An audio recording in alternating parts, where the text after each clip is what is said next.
Martin Luther adalah seorang biarawan yang sangat-sangat taat dalam kehidupan biara. Dia melakukan seluruh tugas yang diperintahkan dengan begitu baik.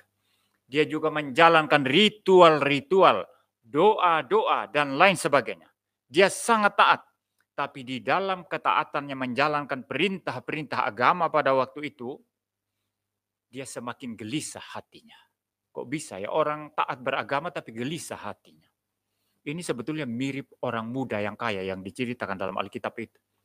Dia kaya, punya segala sesuatu, tapi hatinya gelisah sebetulnya. Maka dia datang kepada Tuhan Yesus untuk mencari pembenaran. Dia pikir kalau dia dibenarkan oleh perbuatannya, maka dia hatinya mungkin tidak gelisah lagi. Tapi justru Tuhan Yesus memberikan perkataan yang membuat dia lebih gelisah lagi. Dan tidak ada jalan keluar karena dia tidak ikut Kristus. Dia lebih pilih harta kekayaannya. Ini orang muda yang dikatakan dalam Alkitab, dia melakukan seluruh hukum Taurat, saudara. Dia melakukan semua. Dan Tuhan Yesus, kalau saudara membaca dalam kitab Injil, tidak mempermasalahkan itu. Dia membenarkan bahwa orang muda ini memang taat hukum Taurat. Tapi Yesus berkata, hanya satu yang kurang. Kamu lakukan semua kan? Iya, lakukan semua. Tapi satu yang kurang. Apa yang kurang? Jual semua hartamu dan ikut aku. Kenapa jual semua harta? Karena hatinya di hartanya. Memang dia tidak berzina. Dia taat orang tua, hormati orang tua. Dia berbakti kepada orang tuanya. Dia rajin memberi persepuluhan.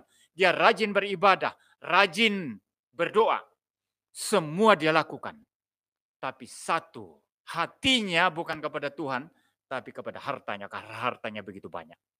Dan Tuhan Yesus mengorek andalannya yang paling penting ini. Jual semua harta. Maka dia pulang bukan sebagai orang yang dibenarkan, tapi menjadi orang yang lebih gelisah lagi. Jadi jangan kira melakukan hukum Taurat, melakukan ketaatan agama itu bikin hati tenang, plong, omong kosong itu. Tanpa Kristus, tanpa iman kepada Kristus, hanya kegelisahan. Itu sebabnya saudara lihat semakin beragama orang-orang semakin beringas ya. Kenapa orang semakin beragama semakin beringas? Kafir ini bunuh dia, kayu bakar api neraka. Kenapa dia semakin beriman, semakin sembahyang? Kenapa orang Farisi, orang-orang Yahudi, pemuka-pemuka agama, mereka mau membunuh Tuhan Yesus?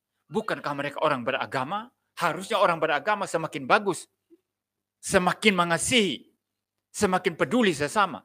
Tapi mereka mau membunuh Tuhan Yesus. Maka perbuatan beragama tidak akan menimbulkan kedamaian, tidak akan menimbulkan ketenangan.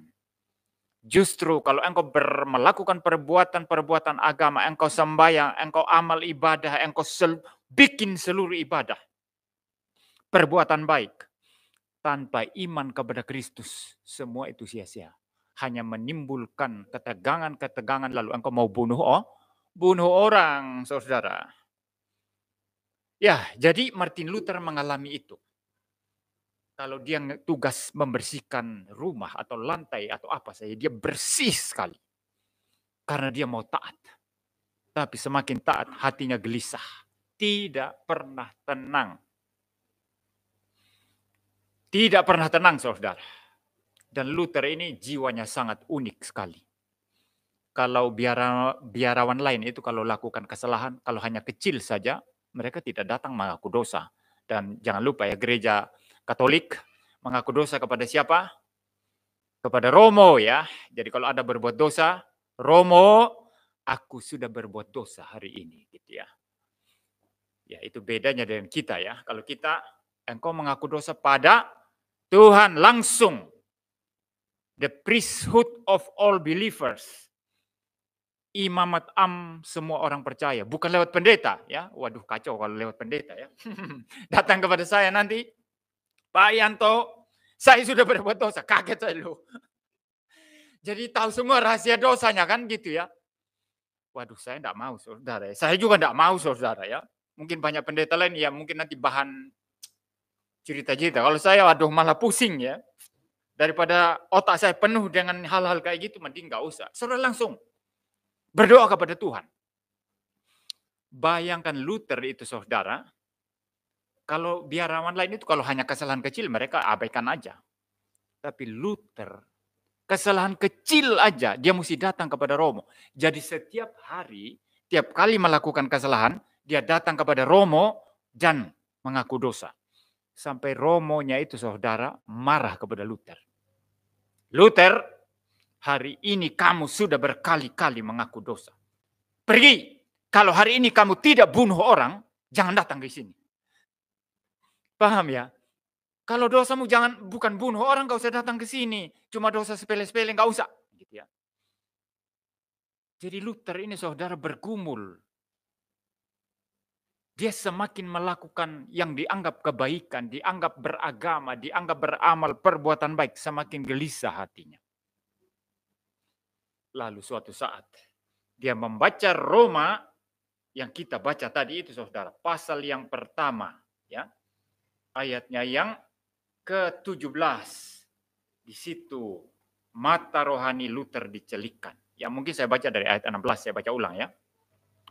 Sebab aku mempunyai keyakinan yang kokoh dalam Injil, karena Injil adalah kekuatan Allah yang menyelamatkan setiap orang yang percaya. Pertama-tama orang Yahudi, tetapi juga orang Yunani. Sebab di dalamnya nyata kebenaran Allah yang bertolak dari iman dan memimpin kepada iman. Seperti ada tertulis, orang benar akan hidup oleh iman.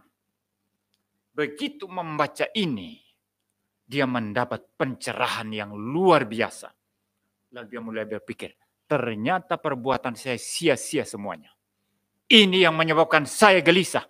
Ternyata kita dibenarkan bukan karena kelakuan kita, tapi kita dibenarkan karena iman.